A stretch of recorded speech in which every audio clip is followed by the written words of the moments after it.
Right, మంత్రి నారాయణ మాట్లాడుతున్నారు, ఇప్పుడు లైవ్ చూద్దాం. ఈ నేపథ్యంలో ఈరోజు యాక్చువల్గా గౌరవనీయ కేంద్ర ఫైనాన్స్ మినిస్టర్ గారు నిర్మలా సీతారామన్ గారు ఈరోజు 15 ఆర్గనైజేషన్, అందులో 13 బ్యాంక్స్ని, 2 నుంచి ఎల్ఐసి లాంటి ఆర్గనైజేషన్ యాక్చువల్గా శంకుస్థాపన చేయడం జరిగింది. ఇవన్నీ కూడా దాదాపు 1.5 yearలో పూర్తి చేసేటట్టుగా ప్రణాళికని యాక్చువల్గా ఇవ్వటం జరిగింది.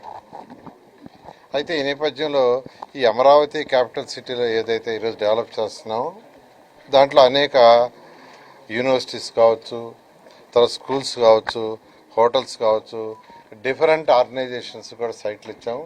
దాదాపు వాళ్ళందరూ యాక్చువల్గా ఆల్మోస్ట్ గ్రౌండ్ చేస్తున్నారు 1 by 1. కొన్ని అయితే యూనివర్సిటీలు ఆల్రెడీ అయినాయి. ఈ నేపథ్యంలో ఇక్కడ ఏదైతే ప్లాన్ చేసిన రాబోయే 30 సంవత్సరాల్లో ఇక్కడ ఉన్న ప్రజలకు వాటికి కావాల్సిన ఆర్థిక వ్యవస్థను డెవలప్ చేయడానికి, ఆర్థిక వ్యవస్థని ప్రజల యొక్క జీవనస్థితిని పెంచడం కోసంగా ఇక్కడ కొన్ని స్మార్ట్ ఇండస్ట్రీస్ రావాలని, అదేవిధంగా ఒక ఇంటర్నేషనల్ స్పోర్ట్స్ సిటీ, అదేవిధంగా ఒక ఇంటర్నేషనల్ ఎయిర్పోర్టు, ఈ 3 రావాలని ముఖ్యమంత్రి గారు యాక్చువల్ నిర్ణయించడం. ఎందుకంటే ఆ ఇన్ఫ్రాస్ట్రక్చర్ రాందే ఈ ఏరియా డెవలప్మెంట్ ఉండదు. ఇక్కడ ఉన్న వాళ్ళ యొక్క గ్రోత్ రావాలన్నా, భూములకు విలువ రావాలన్నా ఖచ్చితంగా ఇక్కడ స్మార్ట్ ఇండస్ట్రీస్ రావాలి. ఆ ఇండస్ట్రీస్లో పనిచేసే దానికి మనుషులు ఉండాలి. వాళ్ళు వచ్చినప్పుడు యాక్చువల్గా వాళ్ళకి కావాల్సిన సౌకర్యాలు, హౌసెస్ కావచ్చు, వాళ్ళ పిల్లల స్కూల్స్ కావచ్చు, వాళ్ళ దగ్గరికి వచ్చేవాళ్ళ కోసం వాటి కోసంగా డిఫరెంట్ హాస్పిటల్స్, యాక్టివిటీస్, ఇవన్నీ ఎకనామిక్ సైకిల్ రన్ కావాలంటే, ఎకనామిక్ గ్రోత్ రావాలంటే ఖచ్చితంగా స్మార్ట్ ఇండస్ట్రీస్ రావాలి. అదేవిధంగా ఒక ఇంటర్నేషనల్ ఎయిర్పోర్ట్ లేదే ఆ ఏరియా డెవలప్ కాదు. ఈరోజు హైదరాబాద్ తీసుకుంటే పాత ఎయిర్పోర్ట్ అయితే రోజుకి 20 ఫ్లైట్లు కూడా దిగాయి కాదు. అందుకనే ఒక ఇంటర్నేషనల్ ఎయిర్పోర్టు 5,000 ఎకరాల్లో కట్టాలని ముఖ్యమంత్రి గారు నిర్ణయించారు. అదేవిధంగా ఒక ఇంటర్నేషనల్ స్పోర్ట్స్ సిటీ కట్టాలని నిర్ణయించారు. వాటికి కొంత ల్యాండ్ తీసుకోవడానికి ముందుకు యాక్చువల్గా ఈ గ్రామాల్లో కలెక్టర్ వారి యొక్క అధికారులు యాక్చువల్గా గ్రామ మీటింగ్లు పెట్టారు. దాంట్లో రిజల్యూషన్స్ తీసుకున్నారు.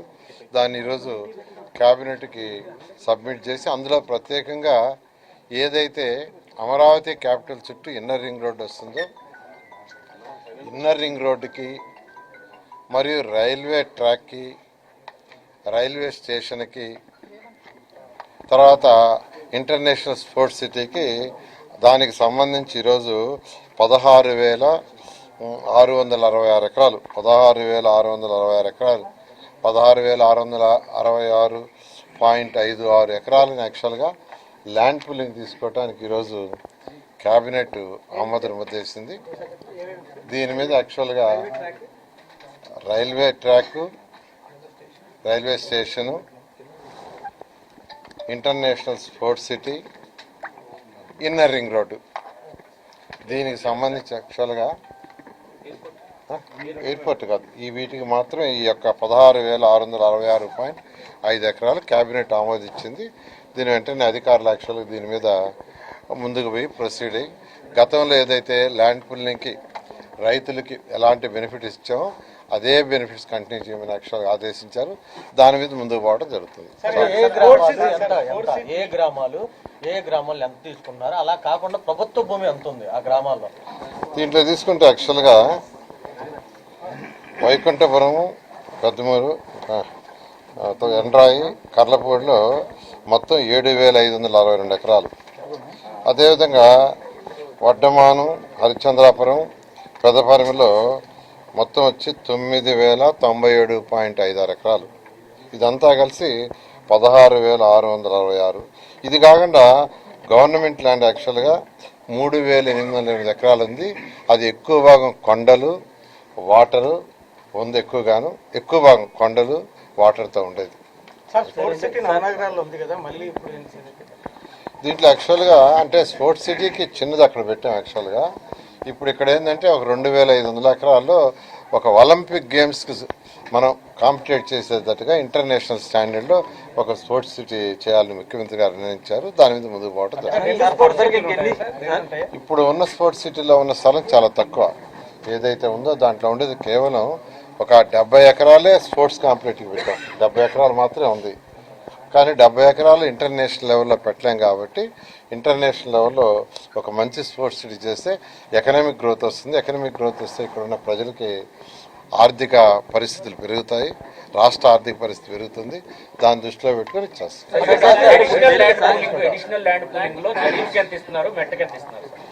గతంలో ఏదైతే ఇచ్చామో అంటే జరీబ్ అయితే 1000 ప్లస్ 450 చదరపు గజాలు, జరీబ్ కాకుండా ఉంటే 1000 ప్లస్ 250, సేమ్ అదే గతంలో ఏదైతే జీవో ఇచ్చామో అదే జీవో ప్రకారం యాన్యుటీ కానీ ల్యాండ్ రేషియో కానీ ఎవ్రీథింగ్ డిట్టు అలాగనే పోతుంది.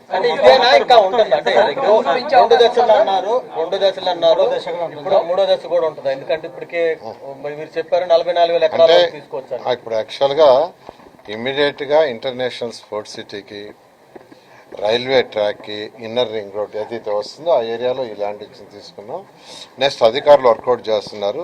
ఎయిర్పోర్ట్కి కానీ ఎయిర్పోర్ట్కి స్మార్ట్ ఇండస్ట్రీస్కి తీసుకోవడానికి కూడా వర్కౌట్ చేస్తున్నారు. త్వరలో దాన్ని కూడా వర్కౌట్ చేసి క్యాబినెట్ ఫుట్బాల్ స్టేడియం అది వర్కౌట్ చేస్తున్నారు. వర్కౌట్ చేసిన తర్వాత చెప్తారు. సార్ ఇంటర్నేషనల్ ఫుట్బాల్ స్టేడియం కు ఒకటి ఎంఓయూ వైజాగ్ అయింది కదా, అది కూడా ఇక్కడే ఉంటుంది. అంటే ఇక్కడ కంప్లీట్గా ఎక్స్క్లూజివ్గా ఒక ఇంటిగ్రేటెడ్ ఇంటర్నేషనల్ స్పోర్ట్స్ సిటీ వస్తుంది.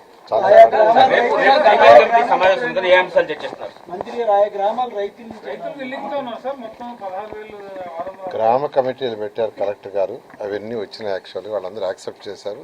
దాని మీదే యాక్చువల్గా ఇవాళ క్యాబినెట్లో పెట్టారు. యాక్చువల్గా ఏదైతే గతంలో రైతులు ల్యాండ్స్ ఇచ్చారో వాళ్ళకి 2014-19లో వాళ్ళకి ప్లాట్లు అన్నీ ఇచ్చాము. అయితే కొద్దిమంది యాక్చువల్గా ఆగి ఉన్నాయి. దానికి అనేక కారణాలు ఉన్నాయి. ఆ కారణాల్లో కూడా మెయిన్గా ఏంటంటే జరీబు నాన్ జరీబ్ అని క్లెయిమ్ చేస్తూ ఒక కొద్దిమంది ఉన్నారు, రోడ్డు హిట్స్ అవుతున్నాయని కొద్దిమంది ఉన్నారు, అదేవిధంగా గ్రామ కంటాల్లో మాకు ఇంకా కొంతమంది ఉన్నారు. వీటన్నిటి మీద ముఖ్యమంత్రి గారు అటు కేంద్ర మంత్రివర్యులు ఎంపీ గారు చంద్రశేఖర్ గారిని, నన్ను, శ్రవణ్ గారిని వాళ్ళందరితో అధికారులతో కూర్చొని డిస్కస్ చేసి ఎవరికన్నా ఎక్స్ట్రాగా ఇచ్చుంటే వాళ్ళ దగ్గర బ్యాక్ తీసుకోమన్నారు. ఎవరికన్నా పొరపాటున అధికారులు కానీ ఇచ్చుంటే దాన్ని వెంటనే వెనక్కి తీసుకోండి. ఎవరికన్నా ఇవ్వాల్సి ఉంటే దాన్ని యాక్చువల్గా 1-2-3 సార్లు స్టడీ చేసి ఇవ్వమన్నారు. దాని మీద 1 నెల టైం పెట్టుకున్నాం.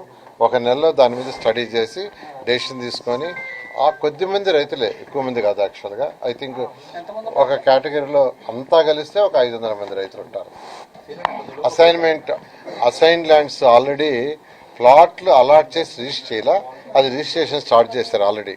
సో ఎవరికైతే అసైన్ ల్యాండ్స్ అలాట్ చేసి గతంలోనే 14-19లోనే రిజిస్ట్రేషన్ జరగలేదో దానికి ఇచ్చేయమన్నారు. అదేవిధంగా అసైన్ ల్యాండ్స్ వాళ్ళకి కొంతమందికి అలాట్ చేయాలా. అయితే అసైన్ ల్యాండ్స్ సంబంధించి రాష్ట్రం మొత్తం మీద స్టడీ చేయమని ఒక GOMS చేస్తున్నారు.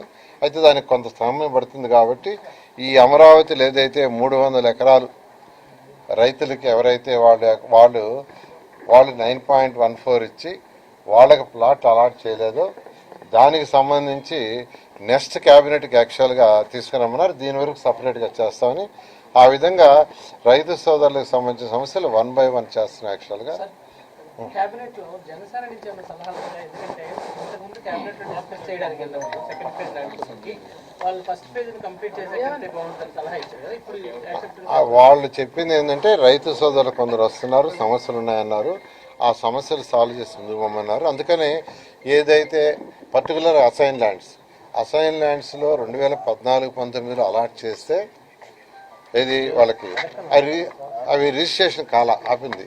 దాని రిజిస్ట్రేషన్ కొనసాగించేస్తున్నాం. వాళ్ళ సమస్య తీరిపోయింది. అదేవిధంగా 300 ఎకరాల ల్యాండ్ వాళ్ళు ఇచ్చుండారు, ప్లాట్లు ఇంకా అలాట్ చేయలే, దాన్ని కూడా అలాట్ చేస్తాము. నెక్స్ట్ క్యాబినెట్ ఇద్దామని ముఖ్యమంత్రి గారు చెప్పారు. అదేవిధంగా రిజిస్ట్రేషన్ పెండింగ్ ఎవరైతే చేసుకోలేదో వాళ్ళందరికీ కూడా CRDA నుంచి ఇప్పుడు 3 సార్లు ఫోన్ చేసాం, రండి రిజిస్ట్రేషన్ చేసుకోమని. రోజు రిజిస్ట్రేషన్ జరుగుతున్నాయి. మొన్నటి వరకు 90 జరుగుతున్నాయి, ఇప్పుడు తగ్గిపోయినాయి. అయిపోయాక తగ్గిపోతూ వస్తే ఇప్పుడు 20-30 జరుగుతున్నాయి. ఆ విధంగా వాళ్ళ సమస్యలన్నీ 1 by 1 సాల్వ్ చేస్తున్నాం కాబట్టి ల్యాండ్ పుల్లింగ్ మమ్మల్ని వారు కూడా చెప్పడం జరిగింది. దాని మీద వారు తీసుకున్నారు. గతంలో మీరు మంత్రులందరూ ఇంటింటికి వెళ్లి రైతులతో మాట్లాడి ఒక భరోసా కల్పించారు. ఇప్పుడు రెండో ఫేజ్ లో కూడా ఏమైనా ప్రజాప్రతినిధులు అక్కడ వెళ్లి రైతులతో మాట్లాడి వాళ్ళు భరోసా ఇచ్చి భూములు తీసుకునే అవకాశం ఉంటుందా? ఖచ్చితంగానండి. యాక్చువల్గా ఇది ప్రజలు రైతులతో ప్రజాప్రతినిధులు కలిసి మాట్లాడి డిస్కస్ చేసి వాళ్ళకి భరోసా ఇచ్చి ఖచ్చితంగా భరోసా అడుగుతారు. భరోసా ఇచ్చి ముందుకు పోవడం జరుగుతుంది. Thank you. సేమ్ అదే కౌలు సేమ్ కౌలు.